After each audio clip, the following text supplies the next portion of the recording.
오늘 함께 나눌 시편은 51편 말씀인데 표제어처럼 51편 표제어가 뭐냐면 51편 맨 앞에 보면 파란색 글씨로 써져 있는 걸 표제어라고 합니다. 51편 표제어를 보면 뭐라고 되어 있느냐면 다윗의 시, 인도자를 따라 부르는 노래, 다윗이 밧세바와 동침한 후 선지자 나단이 그에게 왔을 때, 이렇게 되어 있습니다. 그러니까 이 표제어가 이 시편 51편의 이야기를 요약해 두었다, 이렇게 보시면 돼요. 제목이라고 보셔도 되고요. 그래서 다윗 왕이 우리아의 아내 밧세바와 동침을 한 이후에 나단 선지자로부터 책망을 받고 난 뒤 하나님 앞에서 회개한 시편, 그게 오늘 이 51편입니다. 그래서 5절 말씀에 뭐라고 되어 있느냐면 내가 죄악 중에 출생하였으며 어머니가 죄 중에서 나를 잉태하였나이다, 이렇게 말씀을 하고 있습니다. 죄는 대체로 세 가지로 설명을 할 수 있습니다. 우리가 흔히 말하는 죄는 세 가지 죄가 있는데 하나가 원죄라고 하는 것이 있습니다. 원죄. 이 원죄는 아담의 피를 통해서 이어진 죄를 원죄, 그렇게 부릅니다. 아담의 불순종으로 인해서 인류의 근원이 되는, 인류의 죄가 근원이 되는 그런 원죄를 하나님이 주셨는데, 이게 저주로 말미암아 우리가 갖게 된 죄를 원죄라고 합니다. 그리고 이 죄는 이게 피를 통해서 이어집니다. 그러니까 여러분들이 우리가 아무리 회개하고 아무리 신실하게 살고 경건하게 살았다고 하더라도 우리가 아이를 낳으면 그 아이가 원죄에 해당되는 죄에 빠져 있는 상태이기 때문에 이 아이가 나중에 커서 자기 의식을 가지고 회개하고 구원받고 세례를 받느냐, 아니면 어릴 때부터 세례를 통해서 이 아이가 구원받느냐, 이런 문제를 가지고 이제 알미니안과 칼빈주의자들이 싸우기는 했지만 어쨌든 우리가 원죄를 가지고 태어난다, 이렇게 보시면 됩니다. 그 다음에 이제 근본적인 죄가 두 번째 죄인데, 이 죄는 어떤 죄냐면 하나님을 모르는 죄를 근본적인 죄, 그렇게 부릅니다. 성경에서 제일 큰 죄죠. 하나님을 모르는 죄, 이게 가장 큰 죄입니다. 그리스 철학자 중에 소크라테스라고 하는 사람은 이 무지가 가장 큰 죄라고 했습니다. 그래서 그리스 델포이 신전에 가보면 그 벽면에 뭐라고 돼 있는고 하면 그노티 세아우톤, 이렇게 돼 있어요. 그 말이 뭐냐면 그노티 세아우톤이라는 말은 너 자신을 알라, 이런 말입니다. 그래서 이 사람들로 하여금 깨달아야 된다라고 하는 말씀을 하셨는데, 그 깨달아야 된다고 하는 것, 뭘 깨달아야 되느냐, 네가 누군지를 알아야 된다라고 하는 것에 대해서 얘기를 했습니다. 그래서 그리스에서는 이 교만을 가장 큰 죄로 여겼어요. 교만은 무지에 속이기 때문에 이 교만이 가장 큰 죄다, 이게 그리스 사람들의 인식이었고요. 지혜를 숭상하는 사람들은 이 그리스 사람들이었는데, 이 사람들은 항상 지혜롭지 못한 것을 죄로 여겼습니다. 그래서 고린도전서 1장 22절에 보면 뭐라고 되어 있느냐면 헬라인들, 그리스 사람들이죠. 헬라인들은 지혜를 찾는다, 이렇게 소개를 하고 있습니다. 그럼 불교에서는 어떤 걸 제일 큰 죄로 여겼느냐면, 불교는 탐욕을 가장 큰 죄로 여깁니다. 욕심 부리는 거. 그래서 이 사람들은 그 욕심 때문에 사람이 망한다, 그 다음에 고통을 당한다, 그렇게 생각을 하죠.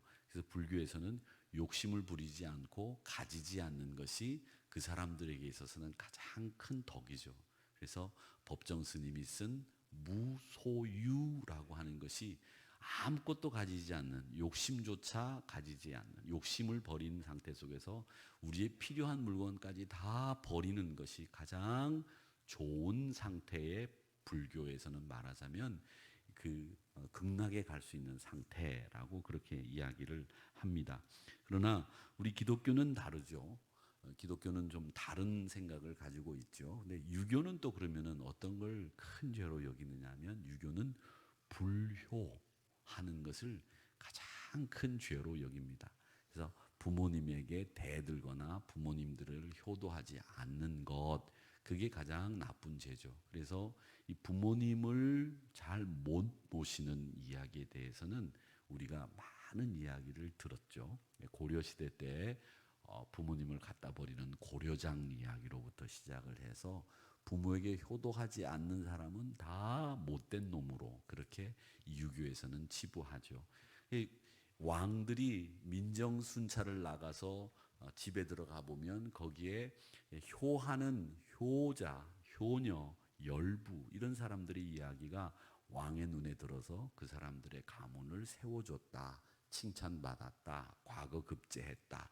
그래서 옛날 동네에 가보면 거기에 다 효부, 효녀, 열부 이런 사람들의 동상이 서 있는 이유는 유교에서는 효도하는 것이 가장 좋은 사람의 표본이었기 때문에 이 유교는 불효하는 것을 가장 큰 죄로 여겼습니다. 그럼 기독교는 뭐가 제일 큰 죄냐? 기독교는 다른 게 큰 죄가 아니에요. 기독교에서는 하나님을 모르는 죄가 제일 큰 죄입니다. 그러니까 여러분 하나님을 알아야 됩니다. 그래서 호세아 선지자도 하나님을 알자, 하나님을 알자. 에스겔 선지자도 하나님을 알자, 하나님을 알자 이렇게 이야기하는 이유는 뭐냐? 하나님을 아는 것이 우리로 죄로부터 벗어날 수 있도록 만드는 길이기 때문에 하나님을 알자 그렇게 이야기를 하는 겁니다. 근데 우리가 열심히 하나님을 알자 그렇게 얘기를 해도 영적인 세계에 눈이 안 뜨여진 사람들은 우리가 무슨 죄를 지었느냐, 우리가 하나님을 왜 모르느냐 이런 얘기를 해요. 그런데 여러분 우리 신앙생활 하는 사람들은 하나님을 조금이라도 더 깊이 알기 위해서 말씀과 기도와 또 경건 생활을 통해서 하나님을 더 알아가는 거죠. 우리도 그렇습니다. 신앙생활 하면서 말씀에 무지하고 하나님을 잘 모르면 회개해야 됩니다. 이게 근본적인 죄이기 때문에 그렇습니다. 그래서 여러분 말씀에 창념하십시오. 말씀을 많이 읽으셔야 됩니다. 하나님을 알아가기 위해서 애를 쓰셔야 됩니다. 이 성경이 말이죠. 진짜 우리에게는 보고예요. 여러분들이 성경을 여기 보시면 여러분들이 다 쓰셨잖아요. 그렇죠? 다 쓰셨어요. 여기 다 쓴 이유가 뭘까요? 100년을 지내온 우리 교회가 이 100주년 성경, 필사 성경을 봉헌한 이유가 뭐냐 하면 그건 우리가 기념으로 남겨두는 것도 필요해요. 그런데 더 중요한 것은 여러분들이 100년을 지난 우리 하늘교회 성도로서 말씀에 창념하면서 말씀 중심의 사람이 되겠다고 하는 각오가 여기에 담겨져 있는 거죠. 그 각오 없이 여기다 쓰는 게 무슨 의미가 있어요? 이름 남겨두려면 이름 석자 남겨두면 되죠. 그러니까 우리가 이렇게 필사 성경을 만들어서 봉헌하는 것은 여러분들이 하나님을 더 깊이 알려고 하는 결단을 여기에 실어둔 거다 이렇게 생각을 하시면 됩니다. 그래서 하나님을 더 깊이 알아야 된다라고 하는 거죠. 그 다음에 이제 세 번째 죄가 뭐냐면 자범죄라고 하는 것이 있는데 이 자범죄는 스스로 짓는 죄를 자범죄 이렇게 얘기를 합니다. 이 자범죄는 두 가지 죄가 있는데 하나는 무능해서 짓는 죄가 있어요. 즉 불가항력적으로 다가오는 실수 이런 죄가 있습니다. 신중하지 못해서 짓는 죄 이게 다 자범죄입니다. 또 상대방을 잘 알지 못해서 우리가 그 사람에게 말을 잘못해서 짓는 죄 이런 것들이 다 죄, 자범죄입니다. 또 내 안에 탐욕을 다스리지를 못해서 갈등을 조장하고 불화를 야기하는 거 이게 다 자범죄입니다. 내 믿음이 없어서 주일도 못 지키고 내가 다른 사람 앞에 신앙에 모범도 보이지 못하는 거 이것도 다 자범죄입니다. 이게 무능하기 때문에 짓는 죄죠. 악한 마음 때문에 짓는 죄는 아니에요. 근데 악한 마음 때문에 우리가 뻔히 알면서도 짓는 죄가 있습니다. 그건 스스로 짓는 죄라고 해서 이걸 자범죄의 중심인데 이 자범적인 이 죄가 전형적인 예가 사무엘하 11장에 보면 다윗과 바세바의 이야기가 나옵니다.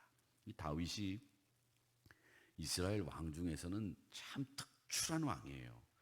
그 사람이 왕이 될 자격이 있었던 사람은 아니었거든요. 왜? 아버지 이새도 사무엘 선지자가 왕이 될 만한 사람이 네 아들 중에 있다 이렇게 얘기했을 때 아버지도 자기 아들 다윗이 왕이 될 사람이라고 생각하지 않았어요. 아버지도. 그런데 이 다윗을 왕 위에 오르게 하나님이 하셨거든요.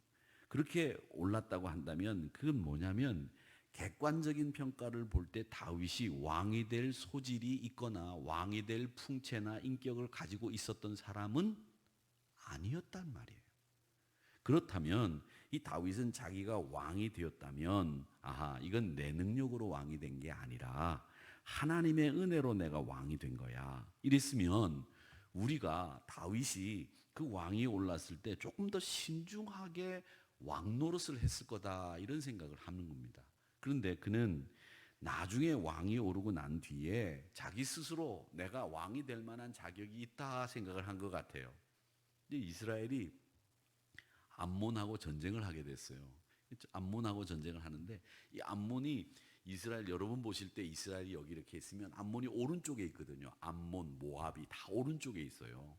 블레셋은 왼쪽에 있고 위에는 누가 있느냐면 시리아가 있어요. 다마스커스, 다메섹이 있어서 시리아가 늘 공격하고 그러니까 이 동서남북 남쪽 바다하고 사막만 있는 데를 빼놓고 나면 이스라엘은 남문 빼놓고 동서북으로 계속 침입을 받는 그런 구조의 나라였단 말이죠. 그러니까 동쪽에 누가 있느냐면 암몬과 모압 족속이 있는데 그 암몬 족속과 전쟁을 벌이게 됐어요. 근데 전쟁터에 다윗이 안 나갔어요. 자기는 그냥 왕궁에 있었단 말이죠. 군사들은 다 전쟁터에 내보내놓고 있는데 낮에 낮잠을 잤어요. 낮잠을 자고 난 뒤에 일어나가지고 이제 옥상에 올라가서 이제 몸도 뻐근하니까 군인들이 전쟁에 나가서 목숨을 내놓고 지금 치열하게 전투 중인데 왕은 왕궁에서 잠을 잤단 말이에요. 그것부터가 잘못이었습니다. 잠을 자다가 깨가지고 옥상에 올라가 봤더니 저 아래로 내려다 보이는 집에서 울 안에 한 여인이 옷을 다 벗고 목욕을 하고 있는 거예요. 그 여인이 뭐 때문에 모욕을 했는지 여러 가지 이야기들이 있습니다만은 아마 그 여인이 자기 몸을 이제 부정한 기간이 지나고 정결하게 되는 이 정결례를 치르려고 모욕을 하는 중이었다. 성경에서는 그렇게 얘기가 되지는 않지만 그렇게들 성경학자들이 얘기를 합니다. 근데 다윗이 그 모습을 본 거예요. 숨어 있던 다윗의 마음속에 있던 음욕이 불길같이 타오르게 된 거죠. 그러면서 순간 사탄도 다윗의 마음속에 그 욕망에 불을 지른 거예요. 다윗이 이성을 잃어버렸습니다. 분별력을 잃었어요. 제어력을 상실했습니다. 여러분, 이 본다는 게 굉장히 중요합니다. 예로부터 어른들이 뭐라고 그랬느냐면 견물생심 그랬어요. 그렇죠? 보면 마음이 동하는 거예요. 그렇죠? 마음이 동해요. 그러니까 조용한 마음, 감정을 가지고 자신을 잘 다스리면서 살았다가 무언가 보는 순간에 내 마음에 일대 회오리 바람이 일어나는 겁니다. 그러니까 많이 여러분들 보시는 것도 잘 보셔야 돼요. 잘 보셔야 돼요. 경건한 신앙생활을 하시는 분들을 보셔야지 이상한 사람들 자꾸 보면 이상하게 되는 거예요. 여러분, 그래요. 근데 우리가 살고 있는 세상은 보면 다 이상한 사람들 투성이잖아요. 텔레비전을 틀어도 보면 다 이상한 사람. 뭐 정상적인 사람이 별로 없어요. 막 여자들 보면 사극에 보면 여자들은 다 소리 지르는 거예요. 저는 우리나라 사극을 보면 사극을 제가 안 본다고 말씀을 드리는데 왜? 사극은 그 끝을 우리가 알기 때문에 안 본다. 제가 그렇게 말씀을 드리는데 사극을 보면 여자들은 다 소리를 질러요. 걔 있느냐? 내 이익이야. 뭐 이러면서 그죠?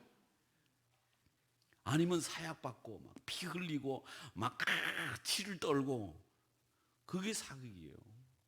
우리가 매일 그걸 보니까 이 화내는 게 그냥 괜찮은 건 줄 알고 있어요. 그냥 그래서 우리 일상생활에서도 왜 텔레비전에서 우리가 늘 보는 사람들이 화내는 사람들 투성이니까 탤런트들이 연기 잘한다 그러면 화내는 연기를 잘하는 사람이 연기를 잘하는 것처럼 보이니까 우리도 화내는 게 일상이 돼 있어요. 막 얼굴이 푸르라 말이죠. 화를 너무 많이 내요. 오늘도 제가 이렇게 사무실에 이렇게 있는데 우리 행정간사가 이 화를 내고 막 얼굴이 부르락해서 나도 안 보이는지 막 이러고 나가더라고요. 왜 그러냐 그랬더니 말이죠. 이 교회는 말이죠. 여러분들이 들어와요. 근데 들어오는데 그분들이 뭐를 얻으러 오시잖아요. 오늘 목요일 날은 이제 쌀을 얻으러 오시는 분들이 이제 오시는데 그분들이 이렇게 있다가 좋은 거 있으면 이렇게 들고 가세요. 들고 가세요. 우리 교회는 그래도 많이 안 들고 가는 거야. 어떤 교회는 가보면 설교하려고 가보면 마이크가 없어. 가져가고. 그러고 다 가져가요. 우리 교회는 그런 게 많이 없는 편이에요. 마이크 우리 교회 제가 와서 한 번도 안 잊어버렸는데 마이크 이거 수도 없이 잊어버려요. 이거. 이 마이크 하나가 이거 꽤 비싸거든요. 이거 싸 보이죠? 이거 한 250만 원 정도 해요. 이런 거. 싸 보여요. 그러니까 이거 가져와서 파는 거야. 이거 수도 없이 없어져요. 근데 우리 교회는 그나마 그거 안 없어지잖아요. 근데 오늘 거기 쌀러들어 오신 할머니가 아마 텀블러를 가져갔나 봐. 텀블러. 나한테 와서 달라 그러면 내가 하나 주는 건데 말이죠. 그걸 먹던 걸 그걸 또 들고 가셨는데 그게 화가 나가지고 아마 경찰에 신고를 했던 모양인데 그래서 제가 화내지 마라. 그 할머니가 쌀 얻으러 왔다가 그 텀블러 가져갔는데 경찰에 신고한다고 그 할머니가 바뀌겠어요? 아니면 그 할머니가 다음에 와서는 안 가져가겠어요? 또 가져가지. 가져가게 만든 게 잘못이라. 그러니까 가져갈 만한 것들만 두시라고. 잃어버린 사람이 더 큰 잘못이야. 아셔요? 그러니까 그런 거는 가져간다 생각하고 가져가라 하면 그냥 두시고 관리 안 하셔도 되는데 근데 그걸 울그락불그락 한다고 될 일이 아니죠. 근데 우리가 지금 살고 있는 이 세상 속에서 사람들이 화를 내는 게 그게 일상이라고 생각해요. 여러분, 교회의 유익을 위해서 또 하나님 나라를 위해서라고 한다면 화를 내실 필요가 있어요. 그건 예수님도 화를 내셨거든요. 채찍을 들어서 돈 바꾸는 사람의 상을 업고 채찍을 들어서 소 파는 사람, 비둘기 파는 사람을 다 성전에서 내어 쫓을 때에 화를 내셨어요.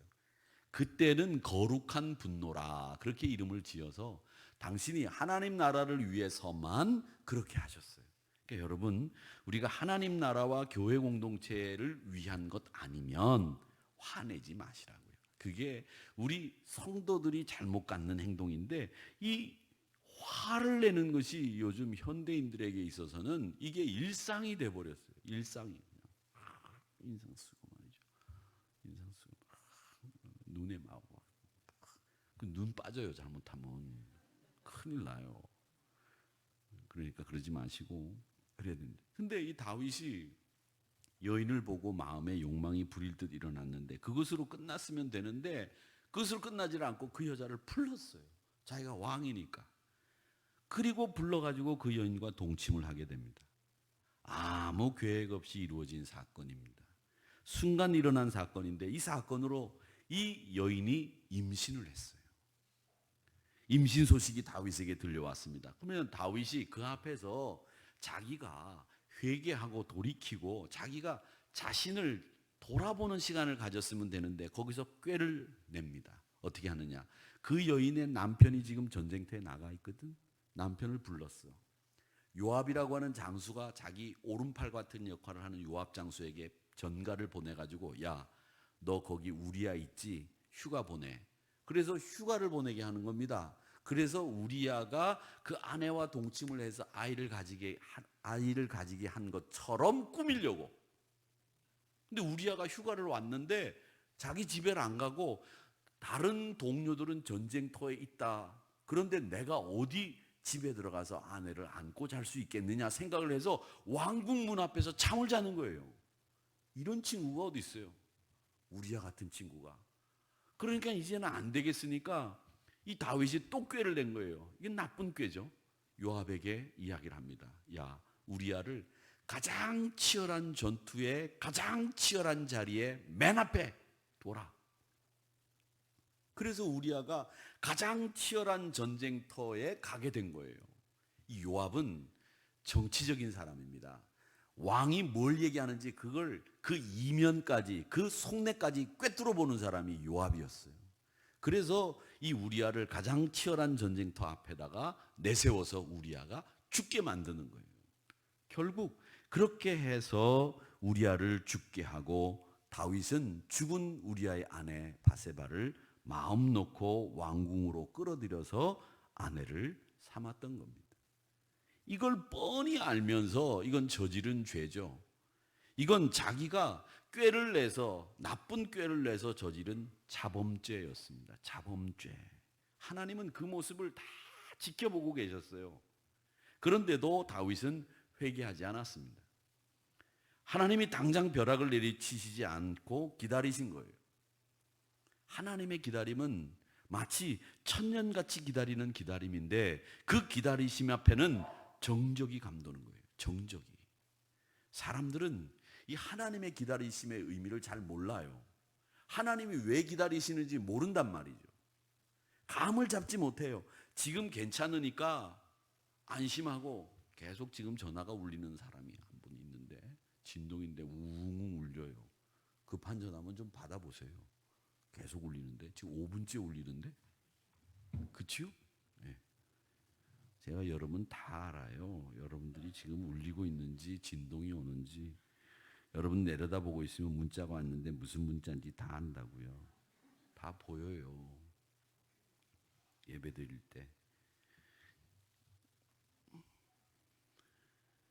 기다림의 의미를 모르고 지금 괜찮으니까 안심하고 계속 그 일을 하는 거예요.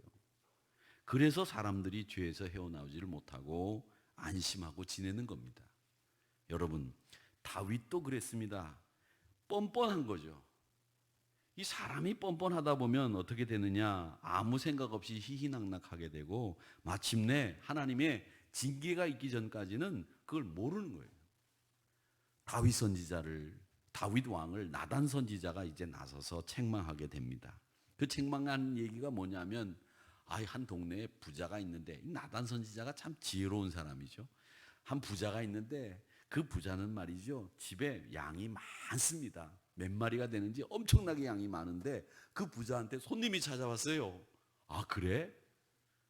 다윗 왕이요. 그럼 부자가 그 자기가 가지고 있는 양을 잡아가지고 손님을 대접해야 되지 않겠습니까? 아, 그럼 그래야지. 아, 그런데 그 옆집에 사는 가난한 사람이 한 사람 사는데 그 사람네 집에는 양이 한 마리밖에 없어요. 그래? 그런데 근데 그 부자가 자기가 가지고 있는 그 많은 양을 놔두고 가난한 집에 있는 한 마리밖에 없는 양을 뺏어다가 그걸 잡아서 자기 집에 찾아온 손님에게 대접을 했습니다. 나쁜 놈입니까? 좋은 놈입니까? 물은 거예요. 그 다윗이 무릎을 치면서, 그런 놈이 있느냐고, 그런 놈은 당장 잡아다가 능지처참을 할 것이다. 여봐라, 걔 어디 있느냐, 그 놈을 잡아들여라, 그런 거예요. 그 나단 선지자가, 그 사람이 당신 다윗 왕입니다, 그렇게 이야기를 해서 다윗이 흥분을 했다가 거기서 자기 죄를 깨닫게 된다는 이야기입니다. 다윗은 자기 입으로 자기가 자기 죄에 대한 처벌을 이야기합니다. 그 사람이 누구인지는 모르지만 반드시 죽을 것이다. 그 양을 배상해야 될 것이다. 자기 입으로 자기가 이야기를 해버린 거예요. 여러분, 그러니까 이 자기 입으로 이야기해서 발목 잡히는 사람들이 많잖아요. 그러니까 말은 안 하는 게 좋은 것 같아요. SNS도 안 하는 게 좋은 것 같습니다. 저는 우리 하늘이교회 성도님들은 뭐 그 카카오 스토리, 그 다음에 페이스북, 그 다음에 뭐 이런 거 안 하시는 게 좋아요. 경건 생활에 도움이 되지 않습니다. 절대. 저는 안 한 지가 꽤 오래됐는데 그거 해봐야 여러분 경건 생활에 전혀 도움되지 않습니다. 필요한 정보도 나눌 수 있을 때에 나눌 수 있는 어떤 근거가 있으면 되는 거죠. 여러분, 그거 가지고 너무 많이 시간 뺏기지 마세요. 특히 젊은 분들은 카카오 스토리, 페이스북, 뭐 이런 거, 트위터 이런 거 저는 안 했으면 좋겠어요. 그거 해봐야 여러분 경건 생활에 도움 안 된다. 그러니까 결국 뭐냐, 우리가 하나님의 말씀에 창념하는 일만 하시고요. 또 젊은 애들이나 그거 시간 많을 때 하는 건데, 그거 보니까 젊은 친구들도 시간 많아서 하는 게 아니라 자기가 소통이 안 되니까 소통하려고 그런 걸 하는 것 같아요. 여러분, 우리가 정말 해야 될 일이 뭐냐, 자기 말에 자기가 책임을 지는 일들이 이 세상에 너무나 많다는 건데, 이 다윗이 자기가 배상해야 된다, 죽어야 된다는 얘기를 했는데 그게 자기인 줄 몰랐던 거예요. 결국 이 사무엘하 12장에 나오는 이야기, 이 이야기 끝에 다윗이 지은 시편이 오늘 51편. 이 시편을 이 나단의 선지자의 책망을 듣고 지은 시편이라고 하는 겁니다. 하나님은 죄를 싫어하십니다. 하나님이 기뻐하시는 게 있어요. 그게 뭐냐면 눈물과 회개를 기뻐하시는 줄 믿습니다. 하나님이 야곱을 좋아하시고 에서를 싫어했던 이유가 있어요. 이삭이 아들을 낳지 않습니까? 쌍둥이 아들을 낳는데 큰 아들이 에서고 둘째 아들이 야곱인데 이 에서를 싫어하고 야곱을 사랑하셨던 이유가 딱 한 가지예요. 다른 거 없습니다. 야곱은 늘 하나님을 가까이 하고 늘 하나님과 유연한 관계를 유지했어요. 근데 에서는 아주 뻣뻣하고 고개도 숙이지 않고 눈물도 없는 사람이었어요. 근데 야곱은 여성스러운 사람이었어요. 어머니 리브가 옆에서 늘 부엌 살림하고 설거지하고 밥 짓고 된장 끓이고 그런 사람이 야곱이었어요. 에서는 나가가지고 들로 산으로 쏘다니기에 좋아했던 친구가 에서였습니다. 그러다 보니까 이 에서는 하나님과 멀리 떨어져 살았고 야곱은 늘 하나님과 가까이 지내면서 하나님 앞에 눈물을 흘리고 하나님 앞에 회개하고 고개를 숙이고 이런 사람이 야곱이었기 때문에 하나님이 그 야곱을 사랑하셨던 거예요. 다른 거 아닙니다. 우리가 하나님의 사랑을 받으려면 뻣뻣하면 하나님의 사랑 못 받아요. 그저 고개 숙이고 눈물 흘리고 회개하고 잘못했다고 그러고 그럴 때 사랑받는 거예요. 자식도 야단쳐 보면 말이죠. 눈 똑바로 뜨고 아빠 이렇게 쳐다보면 한 대 더 때리고 싶고 그냥 용서해 주고 싶지 않아요. 그런데 야단치면 바로 달기똥 같은 눈물 뚝뚝 흘리면서 아빠 잘못했어요. 그러면 그 다음에는 더 말할 게 없잖아요. 똑같다고 생각해요. 신앙생활도 잘못했을 때 하나님 앞에 두 손 두 발 다 들고 하나님 잘못했습니다. 용서해 주세요. 그러면 하나님이 용서해 주시는 것이고 그 사람을 하나님이 사랑하신다는 거예요. 다윗도 다른 왕하고 별스럽지 않아요. 우리 수요일 날 지금 우리 왕들의 이야기를 공부하고 있잖아요. 이번 주 수요일 날은 벨라 왕 이야기를 같이 우리가 배웠는데 엘라 왕 이야기를 배웠는데 이 엘라 왕이라고 하는 사람, 나답이라고 하는 사람 이런 사람들보다 다윗이 더 낫다라고 생각하는 부분이 뭐가 있어요? 다윗이 나은 건 하나예요. 회개할 줄 알고 눈물 흘릴 줄 아는 사람이 다윗이었다라는 겁니다. 그래서 이 나단 선지자의 말을 듣자마자 참회 기도시를 쓴 게 시편 51편이라는 말입니다. 그래서 우리가 꼭 기억해야 됩니다. 오늘 17절 말씀해 보세요. 뭐라고 되어 있느냐면 하나님께서 구하시는 제사가 어떤 제사냐? 기쁨의 제사 아니에요. 하나님이 구하시는 제사는 상한 심령이라 하나님께서는 상하고 통회하는 마음을 좋아하신다. 주께서 멸시하지 않는다. 그렇게 말씀하셨거든요. 그러니까 하나님 앞에 와서 통회하고 자복하고 가슴을 두드리는 기도, 그 기도를 하나님이 기뻐하신다라고 말씀하셨습니다. 그래서 시편 6편 6절 말씀해 보면 뭐라고 되냐면 내가 탄식함으로 피곤하여 밤마다 눈물로 내 침상을 띄우며 내 요를 적시나이다. 이렇게 이야기를 하면서 이 다윗은 자기 눈물로 침상을 적시고 눈물이 흘러가지고 침상에 매트리스가 떴다는 거예요. 얼마나 눈물을 많이 흘렸으면. 여러분 눈물 그렇게 많이 흘려보신 적 있으세요? 언제 그렇게 눈물 많이 흘려보셨어요? 안 흘려보셨죠? 눈물을 너무 많이 흘려가지고 매트리스가 눈물에 떴어. 그 얘기예요, 그 얘기. 얼마나 눈물을 많이 흘렸으면 그만큼 많이 통회하고 자복했다는 거예요. 그만큼. 제가 요즘엔 참 한 달 전인가요? 주일날 설교를 하는데 그렇게 눈물이 나오더라고요. 무슨 말만 하면 그냥 눈물이 펑펑 나와가지고 제가 혼났던 적이 있어요. 그런데 그렇게 감동을 주실 때도 있는데 제가 요즘 근래 참 제 뜻과 상관없이 울었던 적은 한 번이에요. 제 뜻과 상관없이. 제 뜻과 상관없이 이런 얘기는 참 부끄러워서 참 하기가 좀 어려운 얘기인데 제 뜻과 상관없이 눈물이 날 때가 있더라고요. 그래서 밥 먹다 말고 제 뜻과 상관없이 펑펑 울었어요. 그렇게 울고 나니까 속이 좀 편하더라고요. 마음도 좋고 말이죠. 여러분 그래 보신 적 있으세요? 요즘 그렇지 않으세요? 이렇게 마음 드셨어요? 근데 한 번씩은 말이죠, 내 뜻과 상관없이 하나님께서 주시는 은혜로 눈물을 펑펑 흘릴 때가 있습니다. 그때가 참 행복한 것 같아요.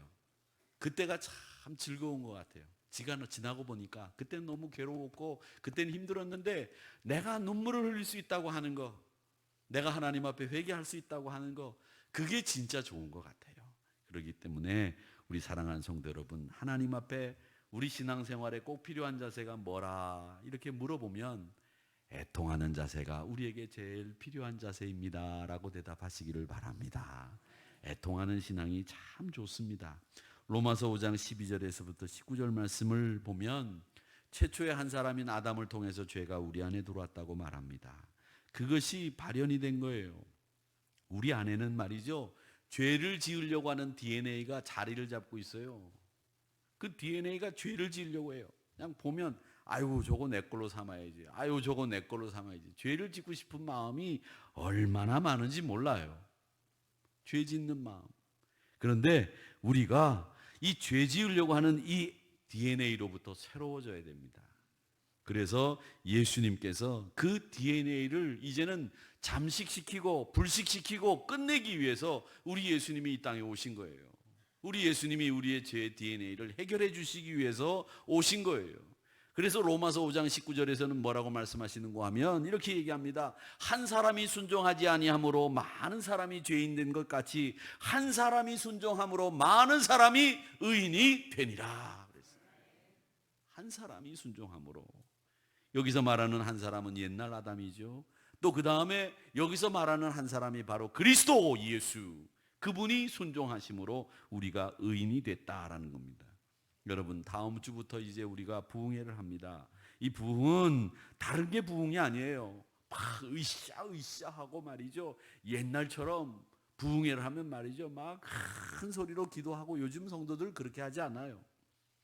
요즘 부흥회를 하면 신자들도 우리 교인 중에 반 올까? 반도 잘 안 와요. 그래서 부흥회 했는지도 모르고 주일날 와가지고 앉아가지고 지난 주일날 부흥했다는 광고를 알고 난 뒤에 아이고 지난주에 부흥회 하셨네요 목사님, 이렇게 얘기하는 신자도 있다니까요. 그럼 그냥 가서 그냥 때려주고 싶은데 광고 보고 나가다가 그래요. 목사님 지난 주일날 우리 교회 부흥회 했네요. 다 끝나고 난 뒤에 말이죠. 어떻게 옛날에 그런 일이 있을 수 있었어요. 근데 여러분, 부흥이라고 하는 게 뭐냐?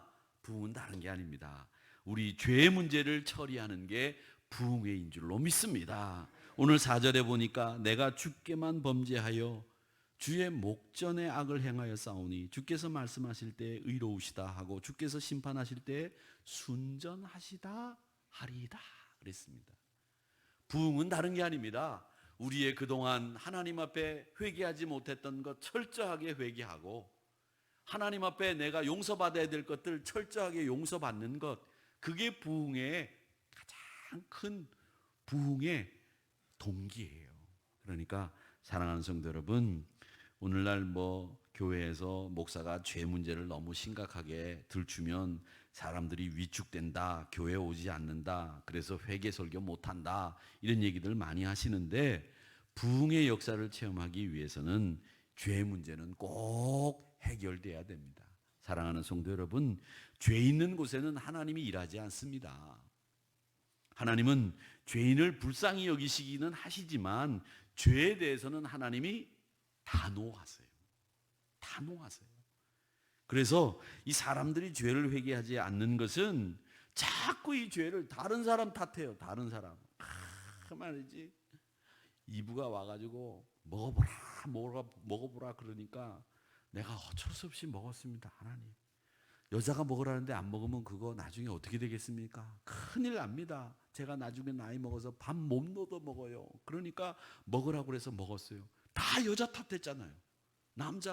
이 남자가 그런 사람들이에요. 여자 탓해요. 여자 탓해. 치사하기는 그지없어. 그래가지고 남 탓하는 바람에 말이죠, 땀 뻘뻘 흘리면서 가시연금기를 제거하면서 농사를 지어야 되는 저주를 받게 된 거죠. 여러분, 죄를 회개하지 않는 이유, 남 탓하는데 남 탓하지 마세요. 이건 성경적인 태도가 아닙니다. 누가 어떻게 했든지 간에 내가 그런 태도를 선택한 것이기 때문에 자신의 죄에 대해서는 자기가 책임져야 됩니다. 왜 남 탓해요? 왜 남 탓해요? 누가 그걸 먹으라고 해서 먹었습니다. 누가 가보라고 해서 가봤습니다. 누가 이렇게 하라고 하면 좋다고 해서 해봤더니 이렇게 됐습니다. 왜 남 탓해요? 내가 선택해서 갔지. 그러니까 남 탓하지 말고 자신의 죄에 대해서는 자기가 책임을 지는 자세로 우리 죄 문제를 이 부흥의 기간 동안에 해결하시자고요. 여러분 안에 껄끄러운 것들, 그 문제를 이 부흥회 때 해결하시고 하나님 앞에서 용서함 받는 이런 부흥의 역사가 일어나기를 주님의 이름으로 축원합니다. 부흥은 또 뭐가 일어나는 거냐? 마음을 새롭게 하는 거예요. 10절 말씀을 한번 읽어봅시다. 우리 같이 읽어보겠습니다. 시작. 하나님이여 내 속에 정한 마음을 창조하시고 내 안에 정직한 믿음으로 정직한 영을 새롭게 하소서. 우리 마음을 새롭게 하는 게 부흥이에요. 죄의 문제를 해결하고 우리 마음을 새롭게 하는 거죠. 여러분, 교회는 세 가지 영이 역사합니다. 세 가지 영. 교회는 항상 성령만이 계신 게 아니라 악한 영이 역사합니다. 교회는. 이건 여러분 조금도 두려워할 필요 없습니다. 악한 영 앞에서 두려워하시지 마세요. 왜냐하면 우리는 악한 영을 물리칠 수 있는 예수님의 권세가 있기 때문입니다. 여러분은 악한 영을 물리칠 수 있는 권세가 있어요. 제가 여러분을 위해서 기도하지 않아도 여러분도 권세를 가지고 있단 말이에요. 두려워하지 마세요. 이 악한 영이 역사하더라도 여러분은 거기에 지지 않습니다.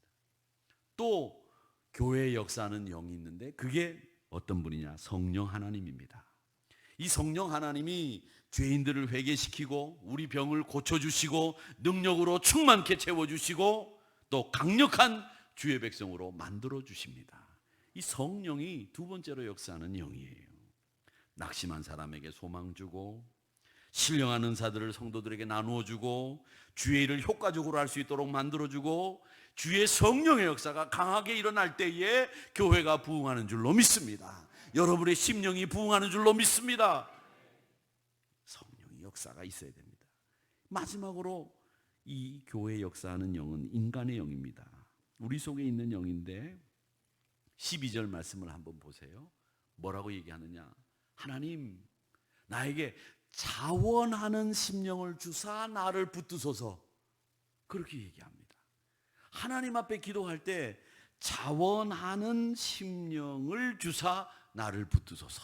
이렇게 기도하셔야 됩니다. 하나님, 내년에는 포기하는 심령을 주사 나로 아무 일도 하지 않게 하옵소서. 이 기도는 안 되는 기도예요. 근데 그런 기도를 많이 하세요. 목사 앞에 와서 서슴없이 목사님, 내년에는 구역장을 포기하는 심령을 주사 나로 자유케 하옵소서. 그런 기도를 벌써 몇몇 분들이 하셨다 그러더라고요. 제가 들었어요. 여러분, 그건 성경적인 마음이 아니에요. 성경적인 마음은 자원하는 심령을 주사 주여 나를 붙드소서. 이게 성경적인 마음이에요. 여러분, 이 마음을 버리고 나로 포기하는 심령을 주사 나로 자유케 하게 한번 해보세요. 뭐가 잘 되나? 뭐가 자유로워지나? 안 된다고요. 여러분, 항상 우리의 영이 자원하는 심령을 주사 나를 붙드소서, 이런 기도를 드릴 수 있게 되기를 주님의 이름으로 축원합니다. 마지막으로 이 부흥은요, 구원의 기쁨을 회복하는 거예요. 12절 말씀 보세요. 주의 구원의 즐거움을 내게 회복시켜 주시고. 이게 부흥이에요. 다른 게 부흥이 아닙니다. 내가 처음 예수를 영접했을 때 그 기쁨과 그 즐거움, 그걸 회복하는 거예요. 그걸 회복하는 거예요. 제가 기도원을 제일 먼저 간 기도원은 한월산 기도원을 제일 먼저 갔어요. 우리 교회 우리 선배들 중에서 굉장히 뜨거운 분이 계셨어요. 동교동에 집회하는 대로 따라갔다, 서소문에 집회하는 데 따라갔다가 하늘산 기도원을 따라갔는데, 하늘산 기도원에 가보니까 말이죠, 얼마나 요란한지 여러분 지금 기억나시는지 모르겠어요. 요즘엔 기도원 가라고 해도 안 가요. 기도원 갔다 오신 분 계세요? 제가 기도원 갈 때 목사들한테 얘기하십시오라고 했는데 한 번도 제가 기도원 간다는 얘기를 들어본 적이 없으니까 아마 기도원 가시는 분들이 별로 없으신 것 같은데, 그때는 기도원 정말 많이 갔어요. 가서 기도도 많이 하고, 금요일 날 심야 끝나고 버스 그냥 타고 그냥 기도원 가지고 밤새 기도하고 토요일 날 내려오고 말이죠. 얼마나 즐거웠는지 몰라요. 가서 밤새 기도하고 담요 한 장, 군용 담요 한 장 가지고 가고 그 깔고 덮고 앉아가지고 그냥 성경 읽고 그랬단 말이죠. 기억나시죠? 반은 기억 안 나네. 반은 안 가신 거네. 그런데 말이죠, 저는 그때 기억이 나요. 동두천에 미디안 기도원이라고 하는데, 그 기도원은 들어가면 우리 교회 100주년 기념비 같은 그런 돌이 있는데, 거기에 뭐라고 써있냐면 이 땅은 거룩한 곳이니 내 신발을 벗어라 이렇게 써 있어요. 그래서 저는 그 말을 듣고 그 기도원은 들어갈 때는 신발 벗고 들어가는 줄 알았어. 그랬더니 그게 아니라 그곳이 거룩한 곳이니까 너희 마음가짐을 경건하게 해라 이런 뜻이래요. 동두천에 가보셨어요? 미디안 기도원 안 가보셨죠? 예, 거기 가보니까 그렇게 돼 있더라고요. 근데 제가 은혜 받은 기도원이 몇 군데가 있는데, 그 기도원에 가가지고 은혜 받았던 그 기억이 지금 막 이렇게 새롭게 막 떠올라요. 그 떠오르는 기억들을 가지고 흐뭇해하면 여러분, 주의 구원의 기쁨이 여러분 마음속에 되살아나는 겁니다. 한번 생각해 보세요. 내가 은혜 받았을 때 그 기억들, 열심히 할 때, 그냥 그때는 누가 말 안 해도 전도지 들고 나가가지고서 그냥 막 주면서 예수 믿으라고 말이죠. 그러면서 교회 다니시라고 얼마나 그랬습니까? 요즘은 전도대 말고는 여러분 전도지 들고 나가서 교회 다니라고 얘기는 이 뻥끗도 안 하잖아요. 1년 내내. 그렇지요?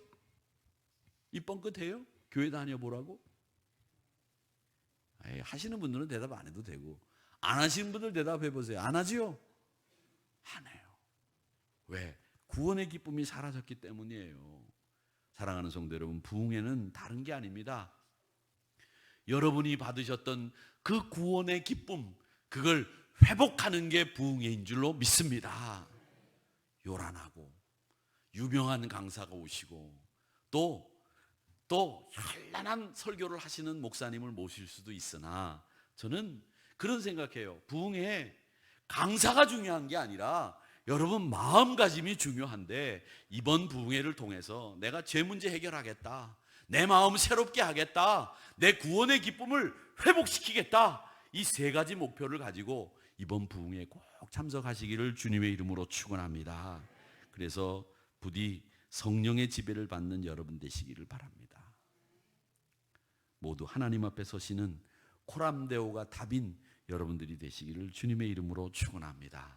그래서 우리 죄의 문제 해결받고 내 마음을 새롭게 하고 내가 받았던 그 구원의 기쁨을 회복하는 이번 부흥회가 되기를 주님의 이름으로 축원합니다. 우리 같이 기도하겠습니다.